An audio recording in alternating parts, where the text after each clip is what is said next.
In roller derby, holding space is an empowering, often intimidating act of strength and strategy for oneself and/or teammates. Holding Space, the podcast, clears the floor for conversations that touch upon race, class, identity, and privilege to amplify stories, build community, and make more connections in the skate world.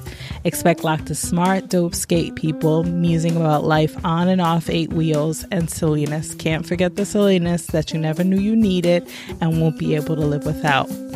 This is Holding Space with Magical Realism. Welcome.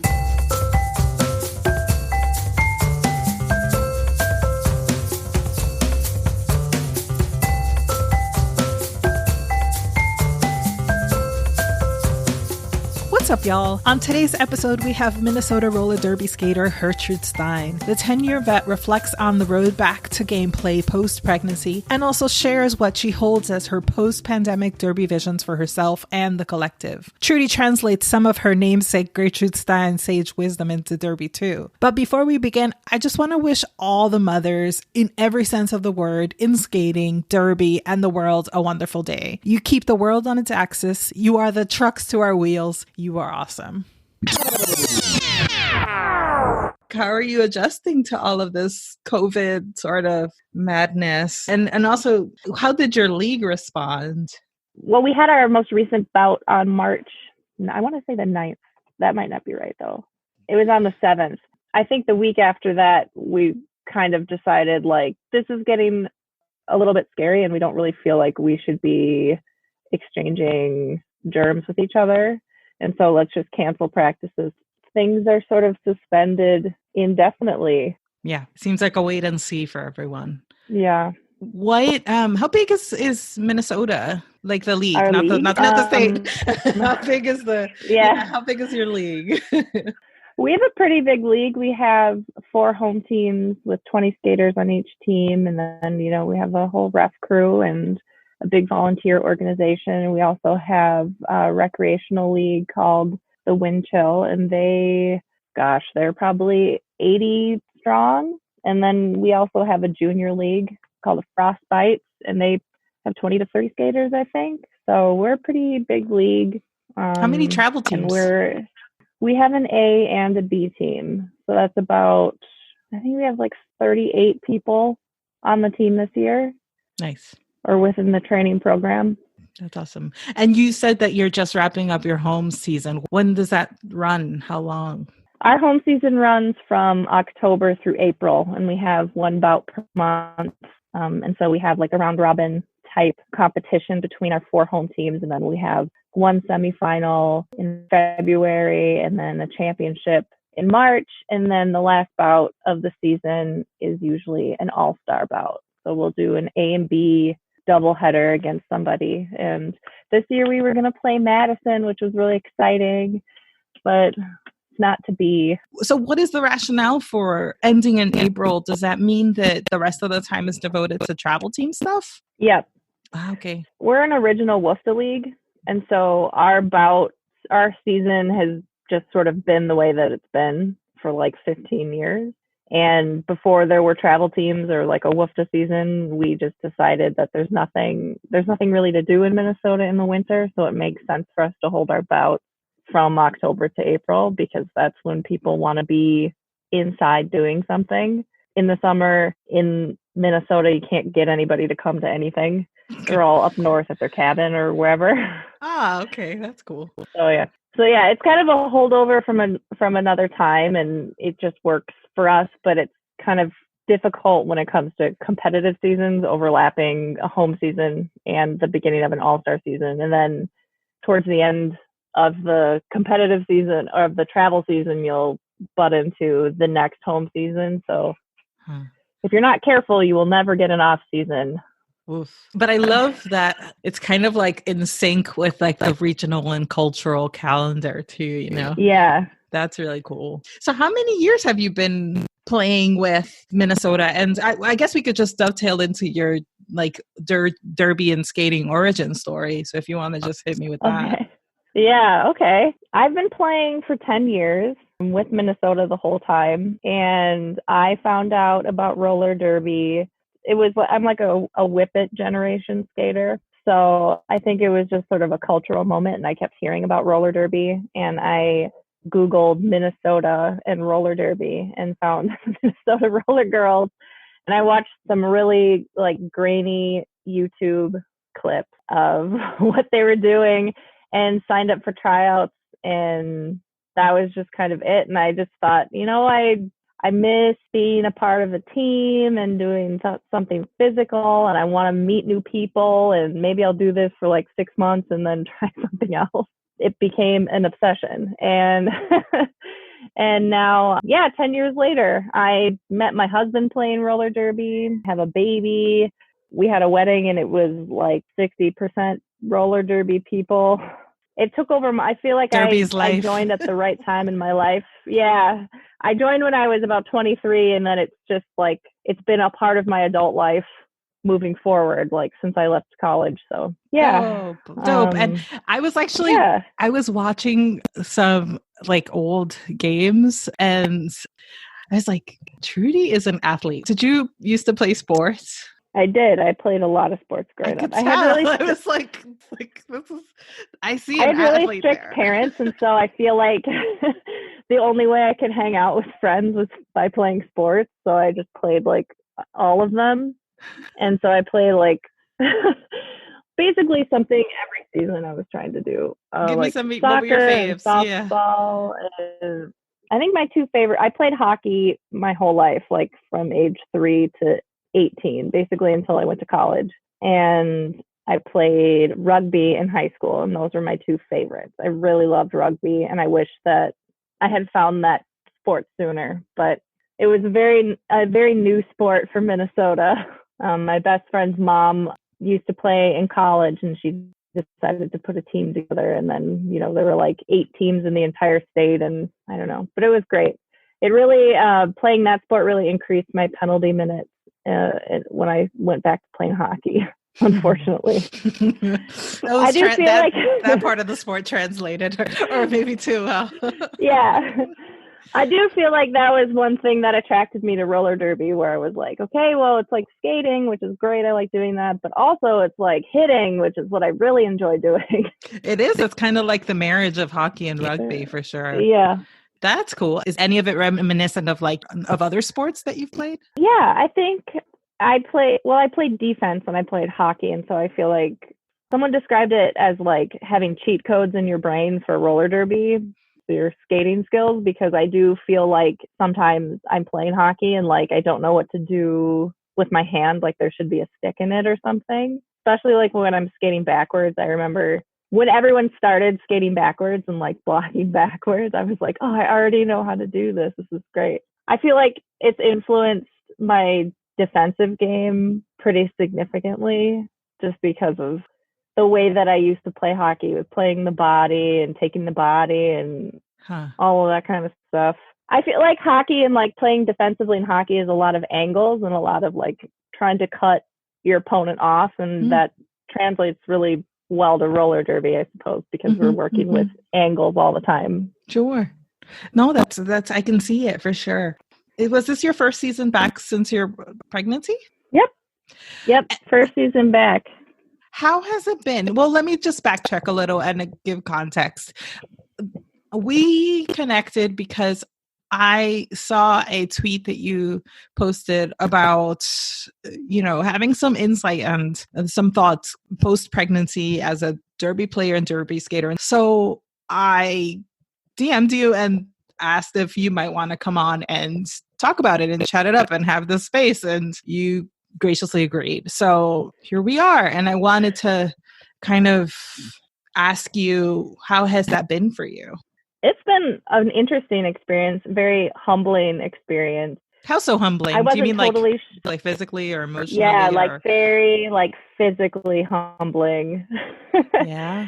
And I think I wasn't really sure that I wanted to come back after I was pregnant. And then I realized I just keep playing another season until I keep realizing that I'm not done and that I feel like I have something that I want to do. And so I keep playing until hopefully someday I'll feel like I'm finished. But while I was pregnant, I felt like I want to challenge myself to come back to skate. And coming back, it was really hard. I had an emergency C-section, which made my recovery a little bit difficult. And if anybody listening has had an emergency C-section, you know what I'm talking about. It's like not that great.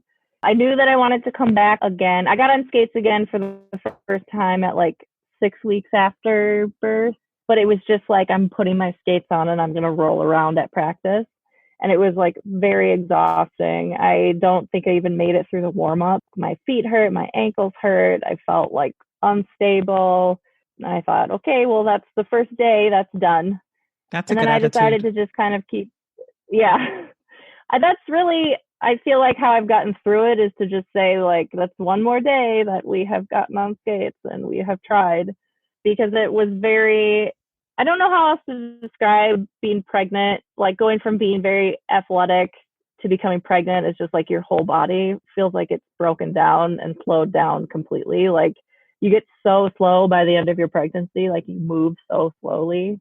And then to kind of like watch yourself, I would like watch a game of me. I didn't do this very often, but like I would watch a game of me and it was just like this weird disconnect between like, I can't believe my body used to be able to do that and I can barely like roll out of my own bed right now.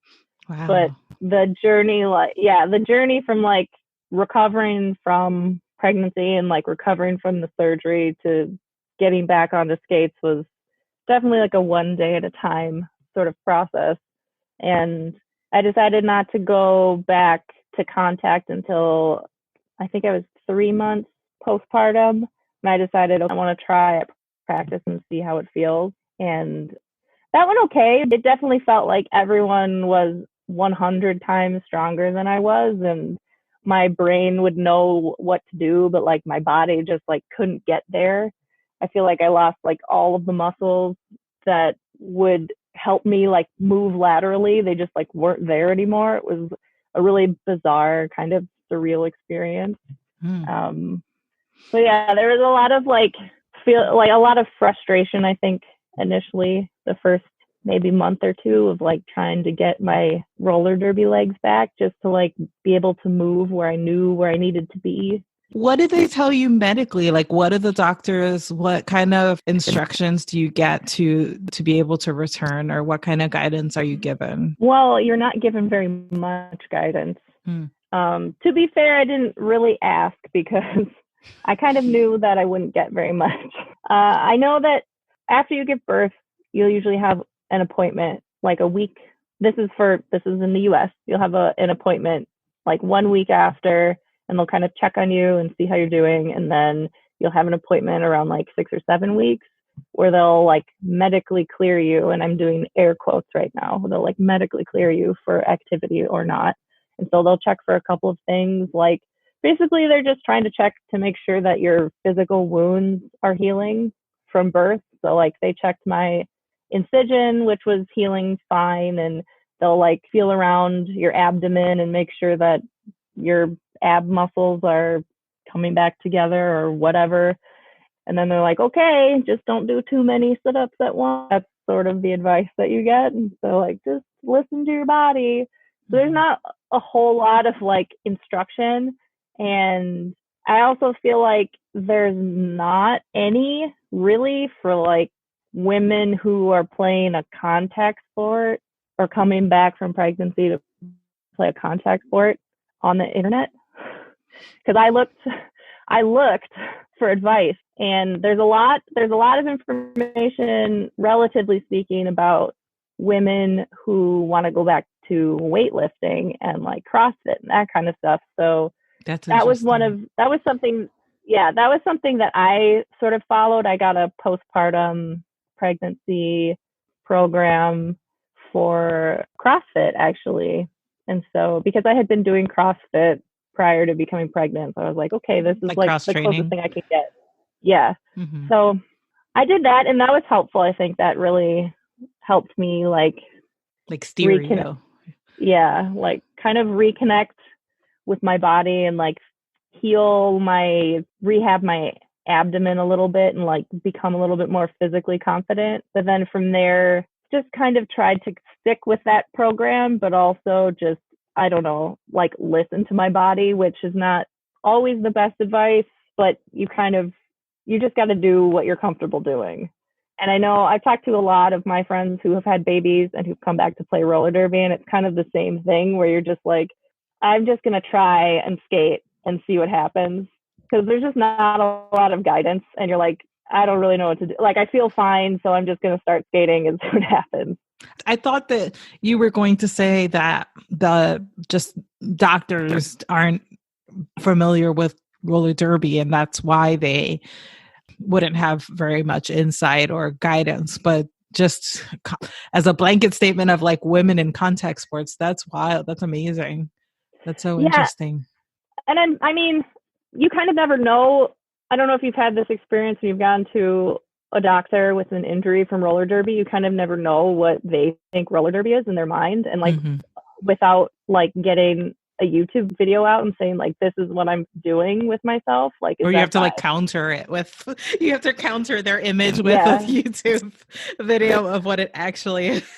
Like, it's not just roller skating, or like, it's not like WWE, and it's not just roller skating. It's like, what I'm doing is that, do you see a problem with that?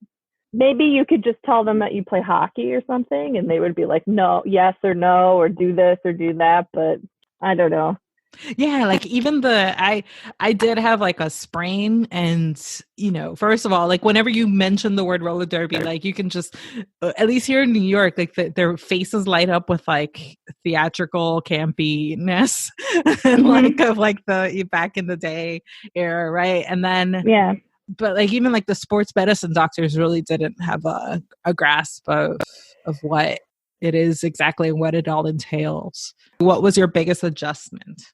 I think it's just, I don't have any time for the athlete part of me anymore. That was like, I think that's been the biggest adjustment. I used to have a lot of time for that person. I could work out and I could cross train and like I could make these plans for myself. But now it's like, we don't have time for that. Like, we go to practice and it better be at like 150% intensity, because this is like the only time in the day that I have to work out. And like, when I go home, I'm going to sleep, or when I go home, I got to take care of my son. So I think the biggest adjustment for me is just like, I don't have this extra sort of discretionary time in my life to really take care of that part of me, or to put a lot of energy into like complicated workouts. I don't have time to work out for like an hour, or like drive to the gym and work out for an hour. Like, I work out in my basement now for like 30 minutes while my son is napping. That's sort of like the biggest adjustment for me, which is like not a bad problem to have, obviously. Like, I feel very lucky that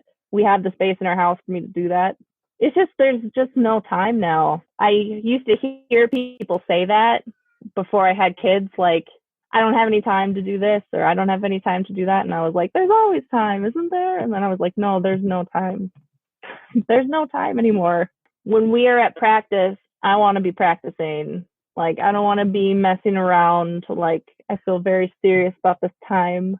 I have chosen to be here away from my family. This is what I want to be doing. So let's not mess around at practice. I think that's maybe the biggest adjustment. It's just a different way of thinking about my free time. Have you felt that your league supported you? Yeah, I think the league has been really supportive. Like, we have had a lot of pregnant people the last 2 or 3 seasons. And so I feel like I have the benefit of that. I wasn't like the first one or something. I think one thing that they do really well is they're very hands off about being pregnant. Like, there are no policies around pregnating. Like, as I have connected with more people who have been pregnant, I've found out that there are some leagues that say, like, once you find out you're pregnant, you have to stop skating, or you know, like, you can't be on skates at all, like, you can't do contact at all. I don't know. I don't really like that. I feel like people need to make their own determinations about their body. And if you're going to skate or not, like, that should be between you and your doctor and whatever you're comfortable doing. So I feel like in that respect, our league has been really supportive in that they're just like, you do you, like, you be here if you want to be here. If you want to help out coaching, if you want to be on skates, just to be on skates, that's fine. Like, do whatever you want. So I think that's a really great policy to have, because pregnancy is very personal. I don't think we need to be making, policies about people's bodies. You're adults too. Yeah, that makes Yeah. sense. You also want to like let people keep their autonomy, their Yeah. literally like their bodily autonomy and like Yeah. ability to decision make. So I totally hear you. That's good.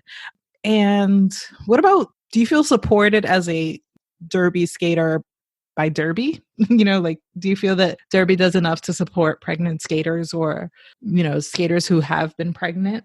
I don't know. I feel like as a sport, we're pretty decentralized. And so it's kind of like where I feel the support I feel from my own league.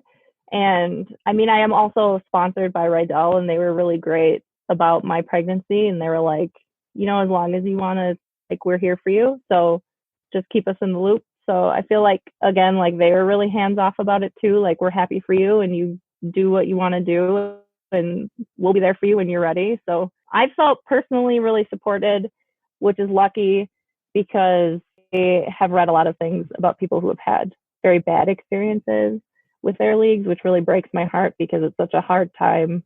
Like what sort of things? You don't have to name names, obviously, but like what are some examples of like bad experiences? Oh, just people feeling like they're closed out of their league because they're not an like active skater, like they're not invited to help run practices or like be a part of drills or that kind of thing. People, again, like people making policies where like you can't, if we know that you're pregnant, you can't be on skates, or you can't be a part of this or that, or once they have their baby, like your baby's not allowed at any of our team functions or that kind of thing, which is, I don't know, that's crazy to me. Like, how do you have a team of adult people without allowing children in some capacity? Right. Yeah, I can see that. I don't have children myself, but I can imagine when you've gone through pregnancy and are a new parent, it's such a huge part of your world and life that how do you just have to like kind of cordon it off, or like you just really can't, I'm sure. I was also wondering, in terms of like your mindset as an athlete, as a skater, have you found coming back that anything's changed? I think it's more difficult. So I can give you an example. At our last home game, my husband was there with our baby, and they were walking around in sort of the back area where everyone is getting warmed up and skating, and I could just like see them. And it was just like, I was like fighting kind of like a Jekyll and Hyde about like trying to get ready for my game, but then also seeing my baby, and my baby's crying, and my husband is like walking with him, trying to make him fall asleep. And I was like, I can really not focus on what I'm supposed to be doing because I'm just like in mom mode right now, like worrying about my baby. But I'm also supposed to be like getting into this mindset of playing a really intense game. So I think in that respect, it's hard. And I'm still trying to figure out how to get into the right headspace, how to maybe compartmentalize a little bit to get into the right competitive headspace. That's definitely like a challenge for me, I think, moving forward, and something that I want to work on, because it's hard to be the way that you need to be like with your own child, and then to go to play roller derby and to hit people. I find that difficult in some respects. So I have to figure that one out, I think, getting into the right athletic mind space. But yeah, that's a tricky one. No, I bet. Wow. That must be some like such dissonance in the moment, I'm sure. But can I just say that the little babies at the games with the big old headphones are just the cutest things ever. I love seeing them. Adorable. Anyway. Yeah, they're so confused. They're like, where am I? Yeah. But when they get it, they get it. Like, after a couple of times, they pick up and understand. It becomes their normal very quickly, and it's awesome. Yeah. Derby babies are awesome. Why Gertrude Stein? I don't know. I was an English major in college. And so I started playing when the Two Evils website was up, and I had a lot of name ideas, but they were always too similar to someone else's name. And I was reading Gertrude Stein for a class, and the idea of like Gertrude Stein and roller derby just made me laugh for some reason. Okay. And then I don't know, like I didn't go into this with this name like thinking it would be my identity like 10 years later. And if I had known that I am where I am now, I would probably have chosen like a different name or like a shorter name. But I'm I just choose to stick with it now because it still kind of makes me laugh. Totally. It's a great visual. She's like, I love her. She's like so confident and so strange and also inventive. And she just really believed in herself too, which is something that I feel I try to embody, I suppose. Nice. I have like a lot more imposter syndrome than she does, but that was something that attracted me to her as a person, I guess, as a historical person. No, and it's a really good like aspirational model if that's the case, right? Like a very good kind of like mentor, or what would they say, like patronus or something. Yeah. She used to say that she thought that her writing would have as big of an impact as Shakespeare and Jesus Christ. Yes. Like that's how much she believed in herself. And I just thought that was so like just amazing. Hell yeah. Not that that's a little bit like over the top for me as You're a just Midwesterner, like but little lower than Jesus, like the next next rung under. Yeah. Yeah. That's amazing, especially for a woman to own that kind of like braggadocious nature. At the time too, like for her to say that and to own that and to be that kind of a person. Yeah. And so, okay, speaking of old Trudy meeting new Trudy, I thought of like this game in which Gertrude Stein meets Hurtrude Stein. So I'm looking at Gertrude Stein quotes.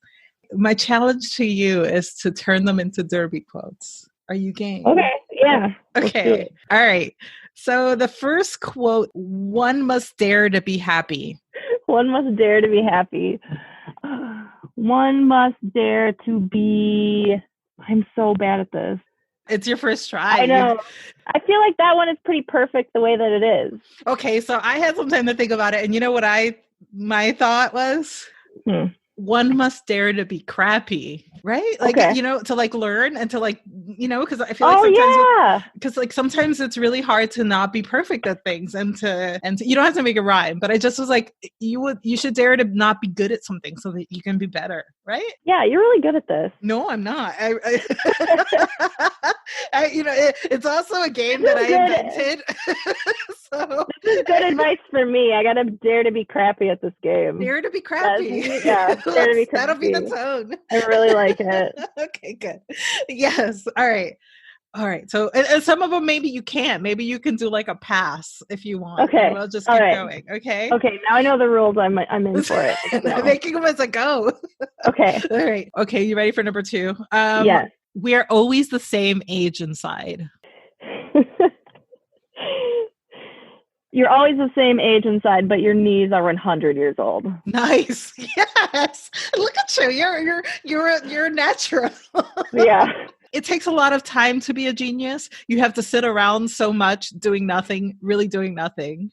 It takes a lot of time to be a genius. You got to sit around watching footage literally just watching footage all the time. That's all I do. Okay. I like it. That wasn't as good. No, that was perfect though. You sit around watching footage instead. Yeah, I love it. Everybody knows if you are too careful, you are so occupied in being careful that you are sure to stumble over something. Everybody knows that the minute you start thinking about your footwork, you're going to fall. Ooh, Trudy. Yeah. Let me find out. You're such a sage. I love it. All right. You look ridiculous if you dance. You look ridiculous if you don't dance. So you might as well dance. If they play music in between the jams and everyone else starts dancing, you better start dancing or you'll look like an idiot. Yes. Okay. Oh my God. That's one that I have yet to put into practice, but I know it to be true. Wait, so does that mean that you dance automatically? I do not dance. When other people start dancing, I have such a hard time dancing like in the middle of a game because I'm so amped up, and then people start like relaxing and dancing and it just like drives me insane. But really I should just like let it go and stop being such a like, I feel stop being so intense about it, but it's hard. Sure. But I feel both ways because like someone has to be that person. Someone has to be like the stickler with the iron spine, whatever that means. I don't know. Yeah. It's okay. Like, Okay. stop dancing. Yeah. Stop dancing. Game time. Get in the mood. If you can't say something nice about anyone else, come sit next to me. That one's just so perfect the way It really it is. is. It is. Yeah. You can't say something nice about somebody posted in Derby hell. I don't know. Yeah. Okay. In the morning, there is meaning. In the evening, there is feeling. In the morning, there is food, and in the evening, there is food. Oh, okay. I like it. All right. Let me see. That was really stupid, but that's how I feel. Gotta eat. Writing and reading is, to me, synonymous with existing. Writing and eating is, to me, synonymous with existing. I forgot I could pass on some of these. I'm going to pass on that one. That one's hard. Oh, okay. I thought you were going to say eating and eating is synonymous with eating and eating is synonymous with eating. With existing. Yeah. A very important thing is not to make up your mind that you are any one thing. Ooh, that one's dope. Yeah. I feel like in roller derby, a very important thing is to make up your mind about what position you're going to play. Huh. Tell me more. Well, like everybody, they want to be like a triple threat or whatever, but I feel like you should specialize. Specializing. What's your specialty? If we're going to drill down into specifically what I like to be a brace. And yeah, I like to be a pivot and a brace. That's what I like. I say, yeah. That's what I prefer. Your footage cosigns that. Yeah. It definitely is your strength. Listen to me and not to them. That one's kind of perfect. That one's exactly the way that I can make that any better for when you're a track leader on the track. Like, listen to me. That might be your Venn overlap, you and Hurtrude and Gertrude. I know. I feel like that one speaks to me from like if you have a teammate that likes to talk a lot of shit on the track, where you're like, stop talking to the other team. Look at me. Me, only me. Listen to me. Play with me. Stop talking to them. Yes. You attract what you need like a lover. I guess stick to that jammer like a lover. Oh, okay. Look at that's a little weird. I don't know. That's a little weird. No, that's good though. I like it. I took it as like you attract what you need like a teammate. Like a butt buddy. I don't know. But you channeled Gertrude into that one. Yeah. Oh, this one is like Gertrude played derby. There's no such thing as repetition, only insistence. Again, like there's so much crossover. There really is. There really is. You have to know what you want to get it. I'm saying. Yeah, she's speaking to me. She really is. I can't improve upon perfection. The way that she said, yeah, no. All right, so I'm gonna leave it there. Thank you so much for indulging me. That was awesome. Oh, that was great. Given that you're such a vet of like 10 years and what have you in derby, what would you like to see more of? Just generally speaking. Yeah, or however you interpret the question. I feel like I've gone through a couple of different waves of roller derby, and each of them has been kind of interesting and unique. Which waves? Tell me the waves that you've noticed. Well, I feel like I started in this wave of like, you just have to be a good skater. Like all you got to do is just like be good at skating and skate forward and hit people, and we'll do like a 4-wall, and that's like complicated strategy. And then all of a sudden we started manipulating the rules a little bit more and doing things like knee starts and then playing together a lot more. And then people started making shapes, and there was that whole wave of roller derby where defense became difficult. And gosh, where are we now? Even like the game has just become so dynamic over the years, which is really exciting and has made it really fun to play because it's so physical. And I think every year people have gotten like physically stronger, which is also really fun. I think like we've taken it to a really cool place where people are like very athletic and very strong and using their brains quite a lot.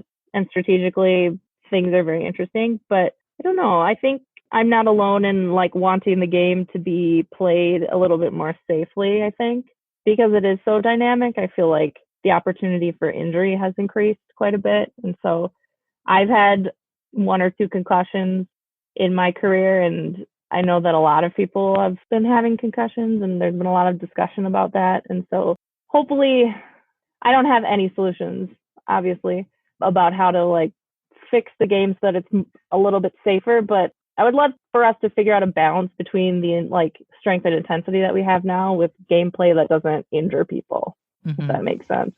Yeah, totally. What would you like to see less of? I have the same answer as a lot of people. Like, I want to see fewer head injuries and fewer blowouts, and I want to see like more close games. Nice. I'm with it. I'm with it. Yeah. Same teams and the fun. Like more variety. No, yeah, more like parity, I guess. And yeah, sure. No, that's true. So whenever we have this behind us, what would you say your post-pandemic Derby vision is? I would just like us to embrace how amazing this sport is, to travel and to play against people that you would never normally meet or play against. I think when you get into the swing of playing competitively on a team and traveling and doing all of this year after year, you can start to take it for granted that it's always going to happen and you're going to keep playing. And so this has been a really nice pause, I think, and reset. And hopefully we all kind of feel that collective pause and reset, and that when we get to play each other again, we are really grateful for that opportunity because we have something very special. Yeah, my Derby vision would be that we just all have the best time and a very close game and a very fun after party. Nice, thank you. And so, what about as an individual? Would you say that there's anything that you want to maybe keep doing, work on? Yeah. I'm just always interested in pushing myself like that much further physically. And I know, especially I think the last time I played a WFDA game was maybe like 18 months ago. And so I would love to just like be at that level again. And so to continue to push myself to recover and to get stronger. I feel like I'm chasing an old version of myself, but I want to bring that old version into the present and maybe bring some of my mom strength out. That's really what I'm looking forward to. I like to wrap up by asking people their favorite self-care tip. What is my favorite self-care tip? What have I been doing this week? I think my favorite self-care tip is, I think just to like forgive yourself when things don't go the way that you think they should have gone. I had practiced that a lot because I have a lot of high expectations for myself. And so I think sometimes things don't always go the way that I plan, but it's like very important to just forgive yourself a little bit if you need to, and just say like, that's okay. Like, treat yourself like a friend. Like, you wouldn't hold that against a friend. Don't hold that against yourself. That's my favorite self-care tip. What would you like to hold space for? I just want to hold some space for all of the parents out there who are trying to be part of this community and trying to juggle their family life and their roller derby life. And in addition to that, feeling all of the stresses that we're all feeling right now because of the way that the world is. So I just want to hold a little bit of space for them because I know it's an intense time. But yeah. Great. Thank you so much. Last but not least, who's your MVP right now? I have 2 MVPs I want to shout out. They're 2 of my teammates. They also had babies this year with me. And so I feel like our relationship with each other really deepened and was very important, I think, for being able to kind of weather the transition out of being a new mom, like coming back into roller derby. And they're my teammates, Duggar and Poisonberry Pie. They also play for Minnesota on the All-Star team, and they're 2 just amazing people. And I'm really inspired by how they've come back to skating. And I think that we all kind of support each other and help each other kind of figure out what it means to be an athlete after giving birth. So yeah, those are my 2 MVPs. Cool. Thank you so much for having me. It's like, I don't normally do things like this. And so it was fun. All right, folks, well, there you have it.